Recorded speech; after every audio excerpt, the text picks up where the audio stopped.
Илье 5 лет. Он, как и все дети, любит резвиться. Сейчас он собрался поиграть с Татьяной, но проблема в том, что мальчик глухонемой. Илья отгорожен от окружающего мира плотной стеной тишины. Игра больше похожа на урок речи. Давай. Ну-ка, здесь что у нас? 3. А где 4? 4. У Ильи двухсторонняя нейросенсорная тугоухость. Он вследствие этого он не слышит. Ребенок глухой. Раньше он не шел на контакт с людьми, он был очень диким. Но вот Татьяна одна из немногих, которая смогла к себе расположить ребенка, что он с ней чувствует себя свободно, он радуется, они гуляют, встречаются. Татьяна не сурдопедагог, она не владеет языком жестов, она волонтер. У нее есть свой общественный фонд, созданный для помощи глухим и слабослышащим детям. Идея создания фонда у Татьяны появилась еще в студенческие годы, но официально зарегистрировать его она смогла только год назад.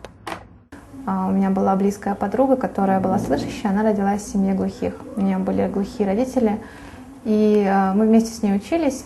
Я закончила специальность психологии, поэтому мы решили с ней создать такой фонд помощи слышащим детям из глухих семей.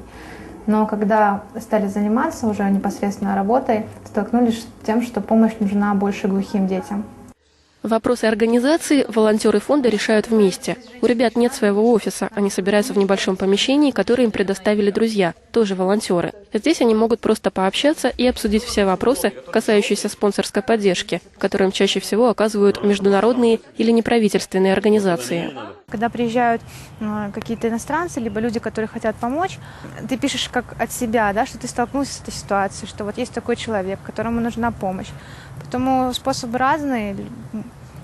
Иногда приходится соблюдать какую-то форму, а иногда просто от себя написать, и люди находят поддержку. Татьяна и ее коллеги оказывают помощь детям из общеобразовательной школы-интерната, куда съезжают учиться ребята со всего Кыргызстана. Всеми организационными и финансовыми вопросами Татьяна занимается сама. Когда я пришла, узнала, какие есть у нас проблемы, какие есть потребности, мы рассказали.